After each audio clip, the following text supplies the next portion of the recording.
India market invest মাইন্ডসেটে আপনাদের স্বাগত। যা চ্যানেল নতুন এসেছেন তাদেরকে হলো প্লিজ চ্যানেলটাকে সাবস্ক্রাইব করবেন, লাইক করবেন, বেল আইকনটা প্রেস করবেন, তার সাথে অল বাটনটা প্রেস করবেন, নোটিফিকেশন সঙ্গে সঙ্গে আপনাদের কাছে গিয়ে পৌঁছাবে। নিফটি ফিফটি দেখুন, নিফটি ফিফটিকে দেখলে দেখাবে লাস্ট সেশন নিফটি কিন্তু ফ্ল্যাট টাইপ পারফরমেন্স দেখিয়েছে, যেখানে লাস্ট 5 দিনে দেখলে দেখাবে নিফটি 0.86% আপসাইড মুভমেন্ট দেখিয়েছে। তো স্যার, এই যে আপসাইড মুভমেন্ট দেখিয়েছে না, এটা দেখানোর পিছনে মেন কারণ কী ছিল? কারণ আর কিছু না, জিএসটি কাটের। তো জিএসটি কাটের জন্যই নিফটি কিন্তু প্রায় 1%-এর কাছাকাছি একটা ভালো মুভমেন্ট দেখিয়েছে। তো 8 তারিখ থেকে নতুন আরেকটা ট্রেডিং সেশন শুরু হতে চলেছে, যেখানে নেক্সট উইকে নিফটি কীরকম পারফরমেন্স করতে পারে অনেকগুলো নিউজের ওপর ডিপেন্ড করছে।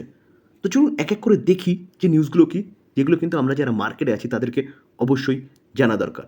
ডোনাল্ড ট্রাম্প ইন্ডিয়ার ওপর 50% ট্যারিফ আরোপ করেছে। তো সেই জায়গায় দাঁড়িয়ে স্যার ভারতও কিছু পদক্ষেপ নিয়েছে, যেখানে আমরা এসসিও সামিটে দেখতে পেরেছি যে মোদি, শি জিনপিং এবং পুতিন একসাথে অনেকগুলো ডিল নিয়ে আলোচনা করেছে। তো এই জায়গায় দাঁড়িয়ে এই ব্যক্তিটার এখন গিয়ে মনে হচ্ছে যে ভারতের ওপর যে ট্যারিফটা লাগানো হয়েছে না, সেইটা হয়তো ভুল হয়েছে।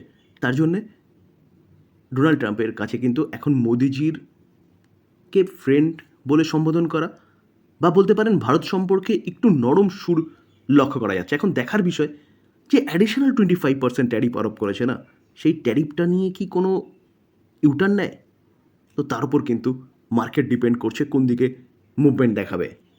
তার পাশাপাশি লাস্ট ফ্রাইডেতে ইউএসের মার্কেটকে দেখলে দেখাবে ইউএসের মার্কেট কিন্তু নেগেটিভ পারফরমেন্স দেখিয়েছে। নেগেটিভ পারফরমেন্স দেখানোর পিছনে কারণ কি? কারণ আগস্ট মাসে ইউএসের জব লসের ডেটা, যেখানে যা এক্সপেকটেশন ছিল যে কত 75,000 নতুন জব হবে, এবং সেই জায়গায় দাঁড়িয়ে অনলি ফর 22,000 নতুন জব হয়েছে। তো এই জায়গায় দাঁড়িয়ে কিন্তু ইউএসের জব লস দেখা যাচ্ছে, যেখানে আমরা জব লসের ক্লেম যে ডেটা, সেই ডেটাতেও দেখতে পেরেছিলাম যে কি, যে ইউএসের জব লস ক্লেম কন্টিনিউয়াসলি কিন্তু বাড়ছে। তো সেই জায়গায় দাঁড়িয়ে ইউএসের ইনফ্লেশনের ট্যারিফের এফেক্ট কিন্তু আমরা দেখতে পাচ্ছি, যেখানে মানুষ কিন্তু জব পাচ্ছে না এবং জব, তার উপর আবার কি জব হারাচ্ছে। Sir, job loss claim data যেটা 4 সেপ্টেম্বর রিলিজ হয়েছিল, যেখানে এক্সপেকটেশন ছিল কত, যে মানুষ জবের জন্য ক্লেম করতে পারে 230K। অ্যাকচুয়াল ক্লেম কত করেছে? 237K। যেটা একটু আগে বলছিলাম যে প্রচুর মানুষ জব হারাচ্ছে, তার জন্য কিন্তু জব লস ক্লেম সেটাও কিন্তু বাড়ছে। তো এই উইকে আবারও আমরা 11ই সেপ্টেম্বর দেখতে পারবো, যেখানে এক্সপেকটেশন কন্টিনিউয়াসলি বাড়ছে 234K। দেখুন, আগে দেখলে দেখা যাবে 221K, সেখান থেকে 225, 226, সেটা আস্তে আস্তে বেড়ে কিন্তু এক্সপেকটেশন এবার রয়েছে 234K। এবার দেখার বিষয় যে অ্যাকচুয়াল কী আসে, সেটা কিন্তু আমরা 11ই সেপ্টেম্বর দেখতে পারবো। তো এই ডেটার ওপরও কিন্তু মার্কেট রিয়্যাক্ট করবে। ইউএস বিভিন্ন দেশের ওপর ট্যারিফ আরোপ করেছে, কার ওপর 15%, কারোর উপর 20%, 25%, ইন্ডিয়ার ওপর 50%। তো তার ইম্প্যাক্ট কিন্তু আমরা দেখতে পারবো কিসে? এই সিপিআই ইনফ্লেশন ডেটায়, যে ইউএসের ইনফ্লেশন কোন জায়গায় যাচ্ছে, যেখানে দিগ্গজ ব্রোকিং হাউস থেকে শুরু করে দিগ্গজ রেটিং এজেন্সিগুলো কিন্তু বলছে যে ইউএসের ইনফ্লেশন বাড়তে পারে। যেখানে প্রিভিয়াস ইনফ্লেশন ডেটা কবে এসেছিল? 12ই আগস্ট। তো সেই 12ই আগস্টে যা এক্সপেকটেশন ছিল 2.8, সেটাকে কিন্তু মানে এক্সপেকটেশন থেকে কম এসছে, মানে ইনফ্লেশন ঠিকঠাক ছিল, নর্মাল ছিল। তো এবারের ইনফ্লেশন ডেটা আমরা জানতে পারবো কবে? 11 তারিখ। তো এই ইনফ্লেশন ডেটাটা কিন্তু খুব ইম্পর্টেন্ট, কারণ ট্যারিফ আরোপ করার পরে, ফুলফিল ট্যারিফ আরোপ করার পরে এই ফার্স্ট ইনফ্লেশন প্রেজেন্ট করবে ইউএস, এবং ইনফ্লেশন এক্সপেকটেশন 2.9 রয়েছে। যে অ্যাকচুয়াল কী আসে, সেটা কিন্তু এখন সবচেয়ে ইম্পর্টেন্ট জিনিস হয়ে দাঁড়িয়েছে। তো সবাই বলছে ইনফ্লেশন বাড়তে পারে, তো অ্যাকচুয়াল ইনফ্লেশন কি আসছে সেটার জন্য কিন্তু আমাদের 11 তারিখ পর্যন্ত ওয়েট করতে হবে। তো এই ডেটাটার ওপরও কিন্তু মার্কেট ডিপেন্ড করছে কোন দিকে মুভমেন্ট নেবে। শুধু ইউএসের সিপিআই ইনফ্লেশন নয়, ইন্ডিয়ারও কিন্তু সিপিআই ইনফ্লেশন ডেটা রিলিজ হতে চলেছে, যেখানে এক্সপেকটেশন প্রিভিয়াস কবে বেরিয়েছিল? 12ই আগস্টে ছিল কত? 1.76 এক্সপেক্ট করা হয়েছে, এসছে 1.55। অবভিয়াসলি আমাদের ইনফ্লেশন কিন্তু মাচ বেটার রয়েছে, বা ব্যাপক কন্ট্রোলে রয়েছে। তো এবারের ইনফ্লেশন ডেটা কবে পাবো? 12ই সেপ্টেম্বর। তো দেখার বিষয় যে 12ই সেপ্টেম্বর যে ডেটা আসছে, সেই ডেটাটা কি দেখায় ইন্ডিয়ার ইনফ্লেশন সম্বন্ধে, যেখানে এক্সপেকটেশন এবারও কিন্তু আছে যে যে কন্ট্রোলে থাকবে। তো তার জন্য কিন্তু আমাদের 12ই সেপ্টেম্বর পর্যন্ত ওয়েট করতে হবে, যেটার ইম্প্যাক্ট আমরা মার্কেটে দেখতে পারবো। তার পাশাপাশি এই উইকে কিন্তু আরও কিছু ইম্পর্টেন্ট ডেটা রিলিজ হতে চলেছে, যেখানে জাপানের GDP data, previous GDP data 14 August release হয়েছিল। এক্সপেকটেশন 0.1%, 0.3% এসছে, তো খুব ভালোই করেছিল। তো এবার আমরা কবে পাবো এই ডেটাটা? 7 তারিখ, আজকেই রিলিজ হবে।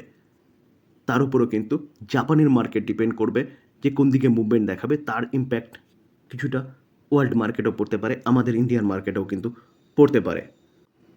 ইউকের জিডিপি ডেটা, সেটাও কিন্তু এই উইকেই রিলিজ হবে, যেখানে প্রিভিয়াস ডেটা 14 আগস্ট রিলিজ হয়েছিল। কত হয়েছিল? এক্সপেকটেশন 0.1% ছিল, 0.33%। তো এখন দেখার বিষয় যে ইউকের যে জিডিপি ডেটা, অর্থাৎ ইউনাইটেড কিংডম, তার ডেটা কীরকম প্রেজেন্ট করে। ইন্ডিয়ার ওপর ট্যারিফ আরোপ করেছে ইউএস, তার ফলে বলতে পারেন যে প্রাথমিকভাবে ইন্ডিয়ার ইকোনমিতে কিছুটা তো এফেক্ট পড়বেই। তার জন্য কিন্তু রুপি কন্টিনিউয়াসলি উইক হচ্ছে। রুপি 88.17 এসে দাঁড়িয়েছে। তো যত রুপি উইক হবে না, তত কিন্তু আমাদের মার্কেটের জন্য খারাপ। কারণ কারণ আমাদের মার্কেট থেকে এফআইএসরা কন্টিনিউয়াসলি সেল করছে। কেন? কারণ রুপি উইক হচ্ছে। কারণ এফআইএসদের রুপি উইক হলে কিন্তু এফআইএসদের কী হবে? লসের সম্মুখীন হতে হয়। তো সেই জায়গায় দাঁড়িয়ে ফরেন ইনস্টিটিউশন ইনভেস্টাররা কন্টিনিউয়াসলি সেল করছে, এবং তার পাশাপাশি যেহেতু এখনও পর্যন্ত ডলার দিয়ে বিজনেস করতে হয়, তো রুপি উইক হওয়া মানে আমাদের বেশি রুপি পে করতে হচ্ছে $1 প্রতি। তো আমাদের কিন্তু বিজনেসেও ঘাটা হচ্ছে, বিশেষ করে ইম্পোর্টের ক্ষেত্রে। তো আরবিআই কন্টিনিউয়াসলি চেষ্টা করছে রুপিকে কী করে আটকানো যায়। এই উইকে আরও একটা ডেটা খুব ইম্পর্টেন্ট, যেটা কিন্তু আমরা 11ই সেপ্টেম্বরে জানতে পারবো। কিসের? যে আরবিআই গভর্নরের সাথে এক্সপোর্টারদের মিটিং। কিসের জন্যে? যে ইউএস যে 50% ট্যারিফ আরোপ করেছে, তার ফলে আমাদের এক্সপোর্টের অনেকটা ক্ষতি হচ্ছে। কারণ কারণ যেই প্রোডাক্টটা আগে 100 টাকায় ইউএসএ সেল হতো, সেই প্রোডাক্টটা এখন 150 টাকায় সেল হচ্ছে। স্বাভাবিকভাবেই এক্সপোর্ট তো কিছুটা তো এফেক্ট পড়বেই। তো সেই এক্সপোর্টের এফেক্ট থেকে কি করে এক্সপোর্টারদের বাঁচানো যায়, বা তাদের কিছু দাবি দাবা রয়েছে, সেই দাবি দাবা নিয়ে কিন্তু এই 11 তারিখ মিটিং হতে চলেছে। কীরকম দাবি দাবা? প্রথমত হচ্ছে যেসব লোন রয়েছে, সেসব লোনের কিছু রিল্যাক্সেশন, সেটা নিয়ে আলোচনা হবে, এবং তার পাশাপাশি রুপিকে উইক করার কথা বলছে। যেখানে রুপি উইক হলে তাহলে কিছুটা এক্সপোর্টারদের কিছুটা লস বলতে পারেন বেঁচে যাবে। যেখানে এখন যখন 88-এ চলছে, সেই 88-এর রুপি যদি 105-এ গিয়ে দাঁড়ায় বা 110-এ গিয়ে দাঁড়ায়, তাহলে কিন্তু বলতে পারেন ডলারের এগেনস্টে যেহেতু তারা রুপি বেশি পাচ্ছে, তো সেই জায়গায় দাঁড়িয়ে কিছুটা তাদের লস রিকভারি হবে। তার জন্যে এই মিটিং হতে চলেছে। সেটা কবে? 11ই সেপ্টেম্বর। তো এখন দেখার বিষয় যে আরবিআই কী করে, তার উপরেও কিন্তু মার্কেট ডিপেন্ড করছে কোন দিকে মুভমেন্ট দেখাবে। যেহেতু গ্লোবাল আনসার্টেনিটি এখনও রয়েছে ডোনাল্ড ট্রাম্পের দয়ায়, এবং তার পাশাপাশি ডলার ইন্ডেক্স কন্টিনিউয়াসলি উইক হচ্ছে, এবং ডোনাল্ড ট্রাম্পের কারণেই ডলারের প্রতি মানুষের যে ভরসা, সেই ভরসা কিন্তু আস্তে আস্তে উঠে যাচ্ছে। কারণ ডোনাল্ড ট্রাম্প প্রতিদিন উঠে কোনো না কোনো দেশের সম্বন্ধে কোনো না কোনো খারাপ মন্তব্য করছেই। তো সেই জায়গায় দাঁড়িয়ে বলতে পারেন ইউএসের ওপর সবার ভরসা আস্তে আস্তে উঠে যাচ্ছে। তো ভরসা কোথায় গিয়ে টিকছে? গোল্ডের ওপর।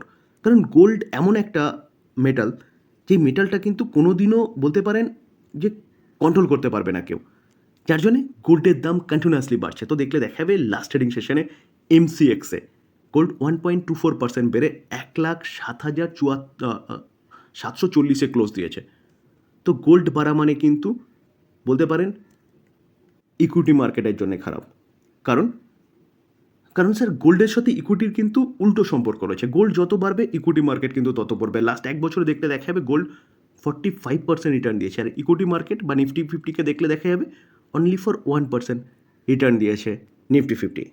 স্যার ক্রুড অয়েলকে দেখলে দেখা যাবে ক্রুড অয়েল কিন্তু সুস্থি দেখা যাচ্ছে, 65.50-তে রয়েছে crude oil. Last trading session 2%-এর ওপরে পড়েছিল। তো ক্রুড অয়েল কন্ট্রোলে থাকা মানে আমাদের ইকোনমির জন্য ভালো। তো এটা কিন্তু একটা গুড নিউজ পাওয়া যাচ্ছে যে ক্রুড অয়েল ঠিকঠাক জায়গায় রয়েছে। এফআইআই ডিআইআই ডাটা, তো এফআইআই ফরেন ইনস্টিটিউশন ইনভেস্টার দেখলে দেখা যাবে, দেখুন এখনও পর্যন্ত ফরেন ইনস্টিটিউশন ইনভেস্টার কন্টিনিউয়াসলি কিন্তু আমাদের মার্কেটে বিক্রি করছে। তো এই মাসে এখনও পর্যন্ত 5,666 ক্রোর তারা সেল করেছে, এবং দেখলে দেখা যাবে প্রতি কটা ডেটা ডেট ওয়াইজ কন্টিনিউয়াসলি তারা কিন্তু সেল করে যাচ্ছে ইন্ডিয়ান মার্কেটে। এবং তার পাশাপাশি যদি আমরা ডোমেস্টিক ইনস্টিটিউশন ইনভেস্টারকে দেখি, তো ডোমেস্টিক ইনস্টিটিউশন ইনভেস্টার কী করছে? তারা কিন্তু বাই করছে। তো এখনও পর্যন্ত এই মাসে দেখলে দেখা যাবে 13,444 করোড়ের মতন তারা বাই করেছে। তো স্যার আমরা যদি ডোমেস্টিক ইনস্টিটিউশন ইনভেস্টরের ডেট ওয়াইজ ডেটা দেখি তাহলে দেখলে দেখা যাবে দেখুন কন্টিনিউয়াসলি কিন্তু তারা কী করেছে আমাদের মার্কেটে বাই করে যাচ্ছে। তো এটা একটা গুড নিউজ, কিন্তু এফআইআই যা সেল করছে এটা হচ্ছে ব্যাড নিউজ। তো এফআইআই ফরেন ইনস্টিটিউশন ইনভেস্টররা যদি আমাদের মার্কেটে আবারও আসতে শুরু করে তাহলে কিন্তু মার্কেটের জন্য ভালো হবে। যেখানে মান্থ ওয়াইজ ডেটা দেখলে দেখাবে আগস্ট মাসে 46,902 করোড় মতন তারা সেল করেছে, জুলাই মাসে 47,666 করোড় মতন তারা সেল করেছে। তো কন্টিনিউয়াসলি সেল কেন করছে ফরেন ইনস্টিটিউশন ইনভেস্টর? কন্টিনিউয়াসলি আমাদের রুপি উইক হওয়া। দেখুন তার আগে 4টে মাস বাই করেছে ঠিকই, কিন্তু যে বাই করেছে না সেটা কিন্তু খুবই সামান্য পরিমাণ বাই করেছে। তার আগেও দেখলে দেখা যাবে কন্টিনিউয়াসলি তারা হেভি সেল কিন্তু আমাদের মার্কেটে করে গেছে, যেখানে ফেব্রুয়ারি মাসে 58,000, জানুয়ারি মাসে 87,000, ডিসেম্বর মাসে 16,000 এবং নভেম্বরে 45,000। এবং তার পাশাপাশি যদি আমরা দেখি না, দেখলে দেখা যাবে দেখুন ডোমেস্টিক ইনস্টিটিউশন ইনভেস্টর তারা কী করছে, তারা কিন্তু কন্টিনিউয়াসলি আমাদের মার্কেটে বাই করে যাচ্ছে। আগস্ট মাসে 94,828 করোড় মতন তারা বাই করেছে, জুলাই মাসে 60,000, জুন মাসে 72,000, মে মাসে 67,000, এপ্রিলে 28,000, মার্চে 37,000, ফেব্রুয়ারিতে 64,000, জানুয়ারিতে 86,000। তো ডোমেস্টিক ইনস্টিটিউশন ইনভেস্টররা তারা কিন্তু কন্টিনিউয়াসলি বাই করে যাচ্ছে। তো এই জিনিসগুলোর উপর আগামী উইকে মার্কেট কোন দিকে মুভমেন্ট দেখাবে সেটা কিন্তু ডিপেন্ড করছে। তো আমরা যারা মার্কেট আছি তাদের জন্য কিন্তু এই নিউজগুলো খুব ইম্পর্টেন্ট, এর জন্যই আলোচনা করা। যদি আলোচনা ভালো লাগে, যারা চ্যানেল নতুন এসেছেন তাদেরকে বলো প্লিজ চ্যানেলটাকে সাবস্ক্রাইব করবেন, লাইক করবেন, বেল আইকনটা প্রেস করবেন, তার সাথে অল বাটনটা প্রেস করবেন, নোটিফিকেশন সঙ্গে সঙ্গে আপনাদের কাছে গিয়ে পৌঁছাবে। থ্যাংক ইউ, ভালো থাকবেন।